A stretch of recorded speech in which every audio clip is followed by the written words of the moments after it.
سعودی عرب کو دینے کے لیے تیار ہے، اور وہ کہتے ہیں 25% شیئر آپ لے لیں تو یہ ریکوڈیک کے بھی آپ مالک بن جائیں اپنے شیئر کے حساب سے۔ اب دیکھتے ہیں اس پہ حکومت سعودیہ کیا رسپانس کرتی ہے۔ چھٹا منصوبہ انہیں بتایا گیا ہے کہ ریکوڈیک سے گوادر تک کی ریلوے لائن کا منصوبہ ہے، اور اس میں $2 ارب کی انویسٹمنٹ ہے۔ یہ مجموعی طور پر ٹوٹل جب ریلوے لائن بچ جائے گی ریکوڈیک سے لے کر گوادر تک، اور پھر اس میں بتایا گیا ہے کہ پروفٹ جو ہوگا آپ کو اس منصوبے سے وہ 20% ہوگا۔ پھر 7واں منصوبہ بتایا گیا جی چنیوٹ میں لوہے کی کانکنی کا اور سٹیل ملز کمپلیکس تعمیر کرنے کا ایک پروجیکٹ ہے کہ چنیوٹ میں ہمارے پاس زیر زمین اتنا لوہا ہے وہ نکالیں اور پھر وہاں سٹیل ملز کمپلیکس ایک بہت بڑا بنائیں۔ پہلے ہم سٹیل ملز کراچی کو رو رہے ہیں، پتہ نہیں اس کا کیا ہوگا، لیکن یہ ایک نئی سٹیل ملز بنوانا چاہتے ہیں۔ اگر یہ $1.5 ارب کی جو سجیسٹ کی گئی ہے سرمایہ کاری اگر سعودی عرب کرتا ہے تو یقیناً یہ بھی ایک اچھی ہوگی، لیکن انہوں نے کہا گیا ہے جی کہ آپ اصل زر سمیت اپنا پروفٹ جو ہے وہ 9 سال میں سارا بے شک واپس لے جائیں، ہمیں کوئی اعتراض نہیں ہے، کس شکل میں لے جائیں اس پہ بھی کوئی اعتراض نہیں۔ 8واں منصوبہ انہیں سجیسٹ کیا گیا ہے کہ کوٹ ادو میں 600 میگا واٹ کا آپ سولر پارک قائم کریں جس سے بجلی 600 میگا واٹ بجلی پیدا ہو۔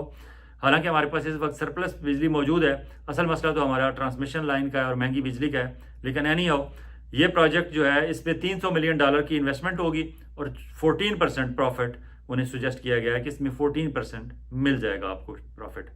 9واں منصوبہ بتایا گیا ہے جی کہ 1320 میگا واٹ کے تھر کول پاور منصوبے کا قیام کا منصوبہ بتایا گیا ہے کہ 1320 میگا واٹ کا اگر آپ تھر کول پاور منصوبہ اس میں انویسٹمنٹ کرنا چاہتے ہیں تو اس میں بھی آ جائیں۔ اب یہ ہمارے رپورٹرز جو ہیں ان ایریاز کے وہ بتائیں گے کہ یہ ان منصوبوں میں سے کون کون سے منصوبے ہم نے پہلے چائنا کو سی پیک کے چکر میں دکھائے ہیں، اور ہم نے چائنیز کمپنی سے بات انہی منصوبوں کے جو بیسک ہم فیزیبلٹی دکھاتے ہیں ہر کسی کو، ان میں سے بات کہاں تک پہنچی اور کہاں جا کے بات رکی، اور کیا ہمارے وہی فیزیبلٹیز اگر ہم سعودیہ والوں کے سامنے رکھتے ہیں تو اب ان میں سے کون کون سی سعودیہ والے اٹھاتے ہیں اور کون کون سی سعودیہ والے نہیں اٹھاتے۔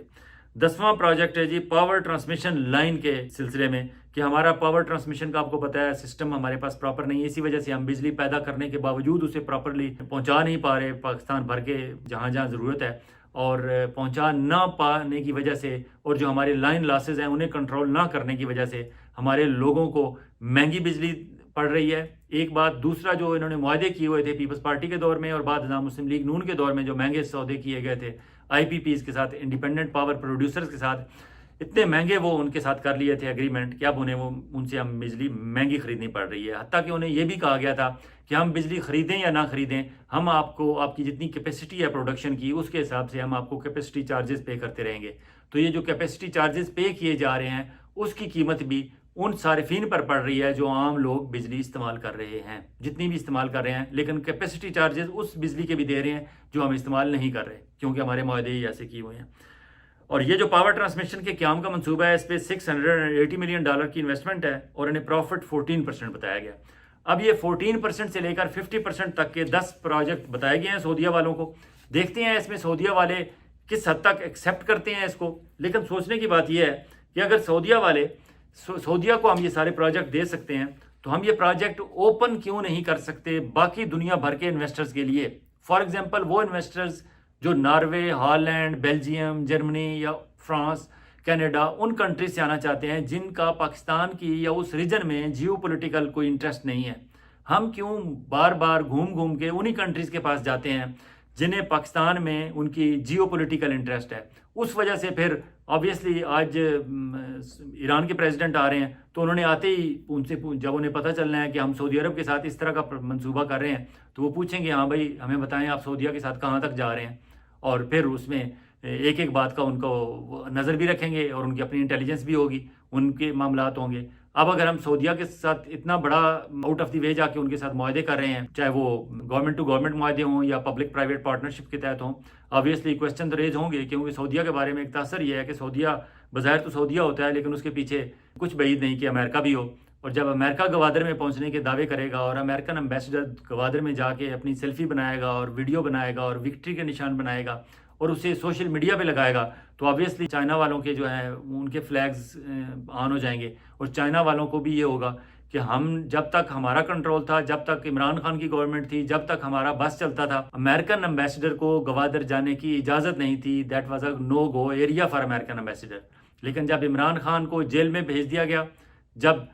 PDM 1 کی گورنمنٹ آ گئی اور بعد ازاں کیئر ٹیکر گورنمنٹ اور اب PDM 2 کی گورنمنٹ، اب امریکن امبیسڈر بالکل سرے عام دندناتا پھر رہا ہے گوادر میں، اور وہ گوادر جانے کے بعد وہاں سے سیلفیز بناتا ہے، وکٹری کے نشان بناتا ہے، اپنی ویڈیو ریکارڈ کرتا ہے اور اسے سوشل میڈیا پہ لگا دیتا ہے۔ شاید یہ میسج کنوے کر رہے ہیں چائنا کو امریکہ والے کہ دیکھ لیں آپ نے ہماری انٹری بین کی تھی گوادر پہ، ہم گوادر پہنچ گئے ہیں، اور اب اگر وہ سعودیہ کے ذریعے دوبارہ وہاں آتے ہیں تو آبویسلی چائنا کے ساتھ ہمارے اتنے تعلقات ہیں، خارجی تعلقات ہیں، اس کے علاوہ ان کے کاروباری اقتصادی ہمارے انٹرسٹ ہیں، اور پھر مشکل وقت میں چائنا آگے بڑھ کے ہمارے پاس اربوں ڈالر، جب بھی ہمارے پیسے شارٹ ہوئے ہیں ہماری کٹی میں تو چائنا نے رکھ بھی دیے ہیں پیسے، اور اگر ہم نے ری اسکیجولنگ کی بات کی ہے تو اس نے ری شیڈول بھی کر دیے ہیں۔ اس لیے چائنا ہمارا ایک دیرینہ دوست ہے، لیکن ہم یہ جو نئے نئے معاہدے کر رہے ہیں، یا ہمارے جو ملٹری اسٹیبلشمنٹ کے سربراہ ہیں chief of army staff Asim Munir صاحب، کیونکہ وہ دعوے کر چکے ہیں کہ میں اتنی انویسٹمنٹ لے آؤں گا اور یہ کر لوں گا وہ کر لوں گا، اور اسپیشل انویسٹمنٹ فیسیلیٹیشن کونسل بنا دیے انہوں نے، پرائم منسٹر ہاؤس سیکریٹریٹ میں بندے بٹھا دیے ہیں، تو وہ سمجھتے ہیں کہ اب میں نے ہر صورت بائی ہک اور کروک ٹرمز اینڈ کنڈیشنز پہ نہیں میں نے جانا، میں نے ہر صورت یہ انویسٹمنٹ لے کے آنی ہے، اور ہر صورت یہ میں نے اپنے آپ کو سچ ثابت کرنا ہے کہ واقعی میں نے کہا تھا تو میں نے کر دیا۔ یہ کہا تھا اور کر دیا، اس کے جو سائیڈ ایفیکٹس ہیں اور اس کے جو ہمیں لانگ ٹرم نقصانات ہیں اس پہ کون غور کرے گا؟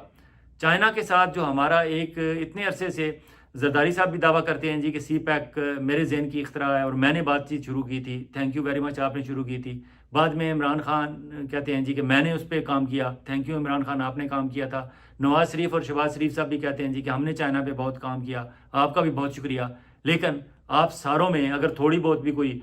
ہمت جرت ہے تو پلیز اپنی اپنی پولیٹیکل پارٹیز کی طرف سے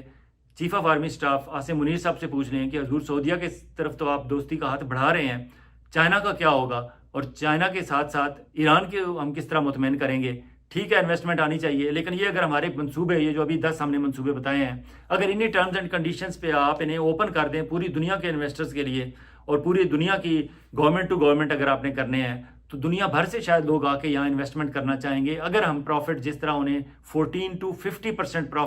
پروفٹ بتا رہے ہیں تو کون سا کاروباری ملک نہیں ہوگا، کاروباری ادارہ نہیں ہوگا، یا کاروباری شخص نہیں ہوگا، یا کاروباری کمپنی نہیں ہوگی کہ وہ 50% اسے پروفٹ برا لگے گا۔ لیکن ہم کیوں صرف ایک جگہ پہ ہی رک گئے ہیں، ہم انہیں اوپن کیوں نہیں کرتے؟ یہی ہمارا مسئلہ ہے۔ اجازت چاہوں گا، بہت جلد ایک اور ولاگ کے ساتھ آپ کی خدمت میں حاضر ہوں گے۔ اس وقت تک آپ اپنا اور اپنے قرب و جوار کے لوگوں کا اسی طرح خیال رکھیے گا جس طرح آپ چاہتے ہیں کہ آپ کا خیال رکھا جائے، اور پلیز اس چینل کو سبسکرائب کریں، شیئر کریں، اور کامنٹ سیکشن میں آگاہ کرتے رہیں کہ اور کون کون سے ٹاپکس ہیں جن پہ ہمیں بات کرنی چاہیے۔ اللہ حافظ۔